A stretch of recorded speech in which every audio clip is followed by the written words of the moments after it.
Miss হবে না আপনার পছন্দের টিভি শো। দেখুন জি5 অ্যাপে একদম ফ্রি। স্যার স্যার আপনি শুনতে পাচ্ছেন? কেন এসেছেন আপনি? চলে যান এখান থেকে, এখানে আর কিছু নেই। স্যার আপনি এভাবে কেন বলছেন স্যার? দেখুন আজকে কোর্টে যা হয়েছে সেটা তো শেষ নয়, আর তাছাড়া এখনো তো রায়ও দেয়নি। বলুন। শেষ কথা, একদমই শেষ কথা, ওটাই শেষ, সব শেষ। আপনি কেন এসেছেন এখানে? চলে যান আপনি। আর আমার সঙ্গে যে থাকবে সেও শেষ হয়ে যাবে। কেন বুঝতে পারছেন না? আপনার গোটা জীবন পড়ে রয়েছে, আপনি আমার জন্য কেন জীবনটা নষ্ট করবেন? সবে ডাক্তারি পরীক্ষা দিয়েছেন, আপনাকে পাশ করতে হবে, আপনাকে নিজের জীবন নিয়ে বাঁচতে হবে। আমি যে ডাক্তার হতে পারি, আমিও যে আমার স্বপ্ন পূরণ করতে পারি, এগুলো আমাকে কে বলেছে স্যার? আমি আর আপনি কি আলাদা নাকি? আপনি আমাকে বলুন তো, বলুন সেদিন ঠিক কি হয়েছিল বলুন। দোলের দিন আপনি জল আনতে বাড়ির ভেতরে ঢুকেছিলেন, তারপর অনেকক্ষণ হয়ে গেছিল আপনি আসছিলেন না, আর আপনাকে খুঁজতে আমিও চলে গেছিলাম বাড়ির ভেতরে। বাড়ির ভেতর গিয়ে দেখলাম ড্রয়িংয়ে অনেক মিষ্টি টিষ্টি ছড়িয়ে রাখা। এখানে আমার এত মিষ্টি পড়ে গেল। আরে কোথায় আনন্দী? আনন্দী, আনন্দী, কি হয়েছে আপনার? আনন্দী, তারপর ঠিক জলটা যে সময় আপনাকে দিতে যাবো সেই সময় একটা গলার আওয়াজ শুনতে পাই আমি। দিতে হবে একটু।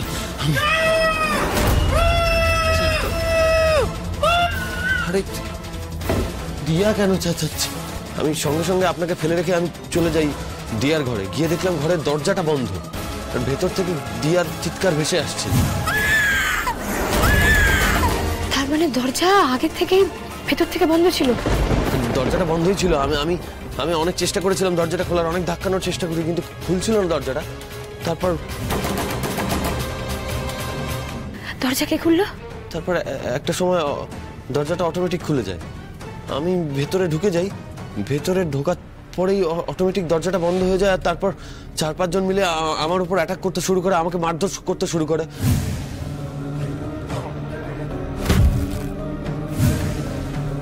দিয়া দিদিকে দেখতে পাননি? পেয়েছিলাম তো, পেয়েছিলাম, বিছানায় পড়ে আছে। স্যার স্যার আপনার কষ্ট হলেও আপনাকে বলতে হবে স্যার। স্যার বলুন তারপর। আমি দিয়াকে ওভাবে দেখে খুব কষ্ট পেয়েছিলাম, তবুও থামিনি। আমি থামিনি। আমার মনে হয়েছিল একমাত্র আমার ওকে রক্ষা করাটাই একমাত্র কাজ আমার মনে হয়েছিল, ওটাই আমার কর্তব্য। হ্যাঁ, আমি ওর দিকে এগোচ্ছিলাম, কিন্তু আমাকে ওরা 4 জন এগোতে দিচ্ছিল না। আমাকে প্রচন্ড মারধর করছিল, কিন্তু আমি সেটাও উপেক্ষা করে ওর দিকে এগিয়ে যাচ্ছিলাম। আমি চেষ্টা করছিলাম দিয়াকে বাঁচানোর। একটা সময় দেখলাম আমার মাথায় মেরে ওরা আমাকে অজ্ঞান করে দিল। চারিদিকটা অন্ধকার হয়ে গেল।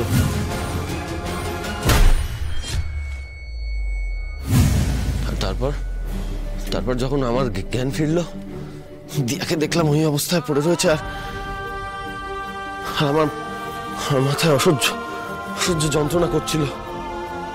আমি কিচ্ছু বুঝতে পারিনি। আমি কিচ্ছু বুঝতে পারিনি ওই মুহূর্তে আমার কি করা উচিত, কোথায় যাওয়া উচিত, কি বলা উচিত দিয়াকে। আমার কিচ্ছু মাথায় ঢুকছিল না। আর তারপরেই আপনারা সবাই মিলে ঢুকে পড়লেন ওই ঘরের মধ্যে। আপনি এখনো এখানে? এটা কি গল্প করার জায়গা? যান এখান থেকে যান।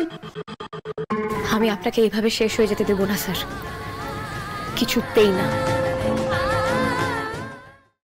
জি5 ডাউনলোড করুন আর সব এপিসোড দেখুন একদম ফ্রি।